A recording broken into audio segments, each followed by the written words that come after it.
Let them fight. Right now, Israel needs to go take care of Hamas, and the rest of the world needs to stay out of it.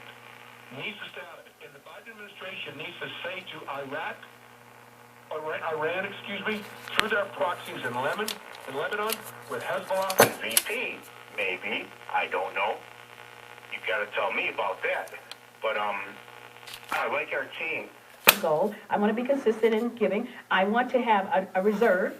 And so let's and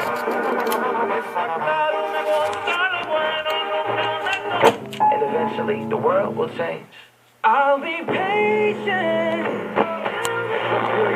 See, it's convenient, and I don't know. And it says, speaking of the Israeli,